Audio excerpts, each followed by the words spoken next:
I want to start with this story because you're a community corner. Yes. You go out in our community and you learn about so many great organizations out there that give back to our community. And this next story, really touching, especially if you're a parent. Yes. So, you know, there's a lot of things I care about, and mental health is one of them. And I want everybody to go out and take care of their mental health. But there's an organization here that is in the Valley and across the country that is helping preteens, teens, and young adults really tackle anxiety, depression. There's so many things that's going on in the world today. You know, we're not living in the social media era, so it's amazing that there's an organization doing great work here in the Valley.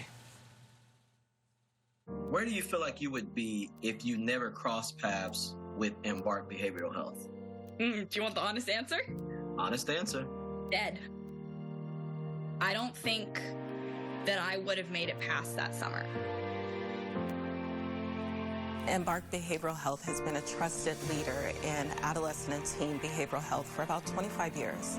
Here in the Valley, we are presently getting established. Here at Scottsdale, we've been open since March 30th. And we're part of that continuum of care. What I love about Embark Behavioral Health is that the intentionality to outcome measures, the way that we engage in experiential treatment, we put the family at the core of what we're doing. We understand if we want to see lasting change in a system, we have to treat the system. So that's not just the identified patient, that's the family, the siblings, everyone involved. We're on trend. So we're treating adolescent depression, anxiety, suicide, substance use, social issues, family conflict, peer relations. I'm our enrollment director, and it's a little bit of a multifaceted role. So part one is literally enrolling our families. So welcome committee, initial assessment, doing tours, orienting to treatment, and then I would hand off to their primary therapist. I struggled a lot with anxiety and depression and suicidal ideation starting from the age of 9 years old. And I was in and out of different therapies. I tried cognitive behavioral therapy. I tried dialectical behavioral therapy. I was in multifamily group therapy that was DBT style. And I had never put in the effort that was needed, and I was never really ready to. And then I entered my first year of college. It was my second semester, and I went through a really tough breakup, and everything just kind of caved in. We found Embark, where it would be a day program, and I would be fully immersed in the therapy. And at that point, I was ready. Like, I knew that if I wanted to be able to go back to school, and if I wanted to have my life back, I needed to put myself on the line.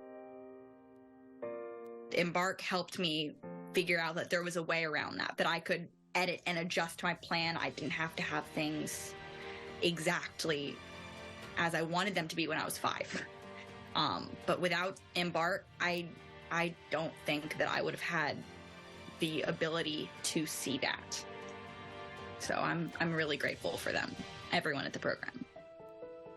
Mental health is health.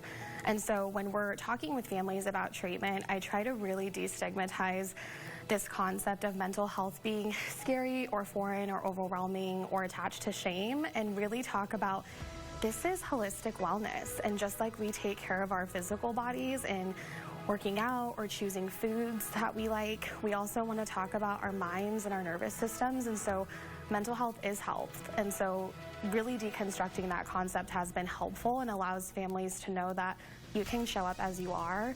We welcome and accept you, and we'll create a path that makes sense for you to heal.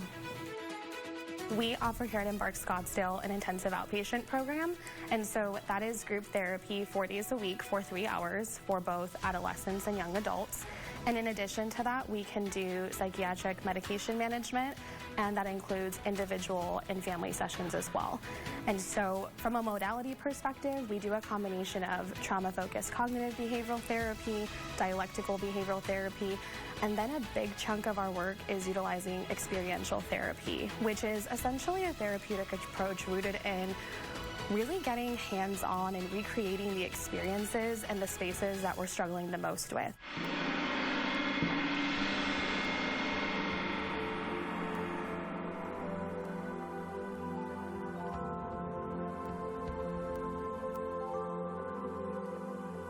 What we're doing here today is a sound bath, and the way the sound bath works is we use the crystal singing bowls and we create sound vibration. And sound actually travels through water much easier than it does through air, and the human body is 60% water, so sound travels really nicely through the human body. And what we're actually out to accomplish is restoring the human body back to a state of relaxation so that we can release any stress very easily without having to actually think about it. When people come into a session, they're often carrying a lot of stress in their body, in their physical body, and you can't often think your way out of that. So some of the benefits of this particular practice is that it gently helps your body to release that. And so in the space of a 30, 40-minute session, people can really relax and unwind. I think it's just important for people to have an opportunity to look in the mirror and recognize you have everything that you need to achieve the life that you want. And so you're not coming here this broken individual that needs our professional help. You're coming here to get support and assistance and walking that journey alongside you and leaving here knowing you've uncovered all the tools that already existed within you. You just needed a little bit of help.